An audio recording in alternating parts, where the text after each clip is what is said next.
Stoicism is available to all people, regardless of their social class, financial status, skin color, sexual orientation, or level of intelligence. One proof of this is that Epictetus, one of the great Stoic philosophers, lived as a slave for over 30 years before gaining his freedom. Similarly, Marcus Aurelius, an emperor belonging to one of the wealthiest Roman families, embraced Stoicism and applied it in his life. In their pursuit of virtue and self-control, they battled vices, freeing themselves from lust, greed, lack of control, and anxiety. They disciplined their minds to deal with fears and concerns under their control, learning to accept and be indifferent to things beyond their control. You cannot control tomorrow's weather, the actions of others, even those close to you, your family or those within your home, or society around you. The judgments and opinions of others about you are beyond your control. There is only one thing under your control: your own desires, intentions, and actions, how you react to what happens to you. We all have a nature that allows us to control our emotions and reactions. Stoicism is the philosophy that teaches us to do what is right, regardless of the circumstances, to take full moral responsibility for our actions, and to discipline and train our feelings so that we can act in a way that avoids shame, self-dishonor, and self-indulgence, all of which are rooted in vices. The life of Marcus Aurelius proves how Stoicism can guide us in fighting vices and lead us on the path of virtue. Let's explore its context and wisdom deeply to confront vices before moving on to the lessons of this video. But before we continue, please comment on what your vice is and the date you are watching this video. This simple declaration is a powerful step of courage to break any vice that may affect your life. Set a reminder in your Google Calendar or on your phone to come back to this video and evaluate the progress you've made. Truly commit to this transformation. One who does not radiate light creates their own darkness. Marcus Aurelius, an emperor from 161 AD to 180 AD, ruled the world absolutely during those 19 years. He could have indulged in all his vices, follies, and impulses. This was common and acceptable for the emperors before him. He could have taken all the world's money and diverted it to his personal fortune. He could have had sex with anyone at any time and in any place. He could have enjoyed all the luxuries and extravagances in the world, wearing the best clothes and eating the finest foods. He had authority over everyone, and his word was law. Despite the absolute power Marcus Aurelius possessed, his life serves as an example of how we can resist temptations and deal with life's difficulties and circumstances without surrendering to vices. He did not succumb to the desire for immediate gratification that pleasures and impulses provided, nor did he yield to temptations that motivated him to commit vices. The lesson Marcus Aurelius teaches us is that the ability to resist can be cultivated and become a positive habit in our lives. For Stoics, any virtue accessible to a human being is accessible to all of us. In other words, if Marcus Aurelius could resist all the temptations that power offered him, we, in our lives with far less power, can do the same. We all have a rational nature that allows us to control our emotions, behavior, actions, and relationships with others. Marcus Aurelius disciplined himself for 19 years and wrote for himself to maintain and seek honorable conduct in his journal, later published as Meditations. In this journal, we base our discussion on vices and how they imprison us. Ineffectual vices are like ignoring a pink elephant in your living room. Depending on the size of your house, you might not even be able to enter the room with it there. A quiet mosquito landing on your bedroom wall can go unnoticed until you wake up the next day covered in itchy bites. Ineffectual vices often work in the same way. We live with them almost without realizing it because we often cannot even identify them clearly. When we finally notice them, we tend to minimize them, convincing ourselves that they are harmless distractions. However, like the quiet mosquito that bites us during the night, these ineffectual vices can prove harmful when we least expect it. This is a powerful lesson on how we should be vigilant about the vices lurking in our lives, even if they seem completely harmless, such as stress shopping, watching some pornography to set the mood, complaining about a coworker, criticizing your spouse or family member, procrastinating on a difficult task, choosing fast food over a healthy meal, drinking coffee every half hour, spending hours on social media, and inevitably comparing your life to the perfect lives posted. These may seem like simple actions in our daily lives, far from the vices we recall or see on TV. However, these habits have the power to silently shackle you long before you recognize them as vices. In Marcus Aurelius's words, thieves, perverts, murderers, and tyrants gather for inspection of their supposed pleasures. Marcus Aurelius warns us about a dangerous path that many humans tread when they prioritize vices in their lives. These words serve as a warning, since vices can be true thieves of virtue and happiness when you allow fleeting and harmful pleasures to dominate your life. For example, if you use pornography as your only source of sexual satisfaction and love, it can be challenging to form an emotional connection and build a healthy real-world relationship with a real person. If you need to drink multiple cups of coffee throughout the day to concentrate, you are relying on caffeine for productivity, even when your mind and body have the intrinsic capacity to focus and perform. When you indulge in constant criticism and complaints, you develop a habit of negative behavior, making your brain automatically seek reasons to complain, reinforcing this destructive pattern. Marcus Aurelius advises that whenever you are about to find fault with someone, ask yourself the following: what fault of mine most nearly resembles the one I am about to criticize? Criticism and complaining are among the most silent and destructive vices. When you constantly avoid difficult tasks, like studying for an exam or completing a challenging project in favor of easier, less productive activities, you diminish your ability to face life's hardships and demands. The more dependent you become on fast food, the harder it is for you to change your habits and become a healthy person. Spending too much time on social media, especially when comparing your life to the seemingly perfect lives posted, can negatively impact your self-esteem and mental well-being. The search for validation on social media can become addictive and detrimental to mental health.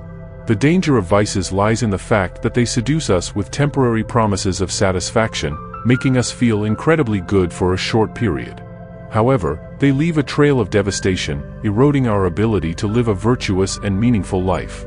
Pleasure can turn into punishment, and self-discipline stands as a powerful tool to combat this trap. Self-discipline guides us as a determined ally in the fight against vices, helping us maintain balance and achieve a healthier and more virtuous way of life. According to Marcus Aurelius, dig within yourself. There is a fountain of goodness, and it can always be pumped if you will constantly dig. Self-discipline is a challenging journey, but it is essential to understand that self-control is intrinsically linked to the ability to resist temptation. When we connect the temptation of vice with its negative consequences, it loses some of its seductive power. This means recognizing that giving in to vices often brings much worse results than resisting them. Now, think of a vice you have and try to list the results of always giving into it. Take your notepad on your phone or a piece of paper and divide it into two columns, one for secondary benefits and the other for harmful results. The secondary benefits are like small rewards that vices offer, such as gaining some free time by procrastinating a task, receiving attention from someone, even if it's just to remind you of your delay, or avoiding significant responsibilities and commitments. Negative results include not achieving your goals, never completing what you start, and a loss of self-confidence. After filling in both columns, you will realize that no matter how much apparently harmless vices offer temporary rewards, these rewards cannot compare to the sense of achievement you could experience if you were to eliminate them. Viewing self-control in this way, the act of resisting becomes a source of satisfaction and accomplishment, while temptation becomes a burden of regret and remorse. Stoicism teaches us to be rational, which means being capable of using reason in a constant battle against vices. This enables us to resist before reacting impulsively and responding with compulsive behavior to whatever happens to us. We can think and decide our actions. The Stoics refer to this ability as the ruling faculty, as it allows us to assess our thoughts, feelings, and impulses, discerning between those that are good or bad, healthy or unhealthy. Acting based on this assessment elevates us to the status of rational beings capable of making conscious and wise choices, breaking free from the chains of vices and automatic responses. Being trapped by vices is not easy, but remember that stronger than any trigger is your ability to think. Remember that nothing can happen without your consent. In the words of Marcus Aurelius, "Today I escaped from the stressful circumstances, or better, I threw them out, for they were not outside, but within me." We cannot control events or circumstances themselves without our permission. All situations you face in life are external, and they have no access to your mind. This quote from Marcus Aurelius is a reminder that we are the masters of our choices and reactions.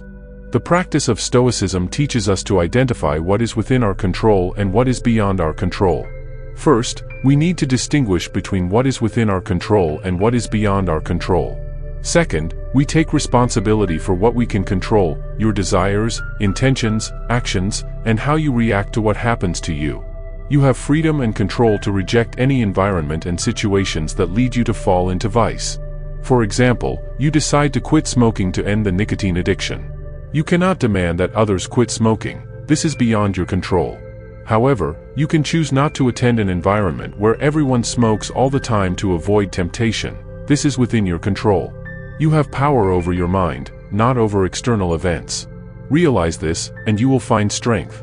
In the words of Epictetus, the soul is like a bowl of water, and our impressions are like the rays of light that fall upon it. When the water is stirred, it appears that the light itself is in motion, but it is not. So, when a person loses self-control, it is not their abilities and virtues that are disturbed, but the spirit in which they exist. And when the spirit calms down, those things calm down as well. It is essential to admit when you make a mistake or fail in trying to give up your vices. What is even more important is to pick yourself up and move forward. We cannot wallow in guilt. Guilt and remorse can easily become a mental trap, an internal prison that prevents us from progressing. For example, when you break your diet or overeat and spend hours regretting your mistake, you are trapped in the error. Do not make guilt and remorse your new cycle of vice. This is not self-deception. It is not pretending that the failure did not happen. Instead, it is about acknowledging that it happened, reflecting on what led to it, assuming responsibility, and moving forward. As Marcus Aurelius teaches us, regain your senses, rejoin yourself, and wake up once again. Now that you have realized that only your dreams bothered you, see this reality as you see your dreams, deep vices. Abandoning vices, whether harmless or profound, is a difficult and lengthy journey. If you have been smoking for 15 years, do not expect to quit smoking in a day with a determined awakening. Unfortunately, determination alone, without strategy, planning, and action, will not yield results. Nothing is created overnight. As Epictetus said, calculate the time you have maintained this vice in days. For example, if you have smoked for 15 years, that's 5,475 days of maintaining this habit. This habit is deeply ingrained. So, do not delude yourself into thinking that a simple declaration in front of a mirror will make you stop and never fall into temptation again. Commit to it, but start taking action. Begin by mapping your vices. What do you do before engaging in the vice? For example, if you usually smoke right after lunch, change your activity. Go for a walk or engage in some quick exercise, anything that breaks the pattern of your habit. By mapping your habits, you have the triggers that precede your vices, making it easier to avoid them by creating a new routine that disrupts the pattern. Of course, there are deeper vices, such as illicit drugs. Unfortunately, this video does not have the power to make you stop using them. This decision is yours to make. Your happiness depends on yourself. Stop giving in to all your desires, which allows you to engage in all vices. We can tally the sins by action, omission, breaches of trust, and all the promises subtly broken, as well as the gifts irrevocably wasted due to laziness, cowardice, or negligence. You are better than this. If you enjoyed this video, please share it with a friend who needs it. Help us spread this ancient wisdom. To explore more about Stoicism, check out our complete playlist on the left, or if you prefer, watch the latest video on the right. Thank you for watching.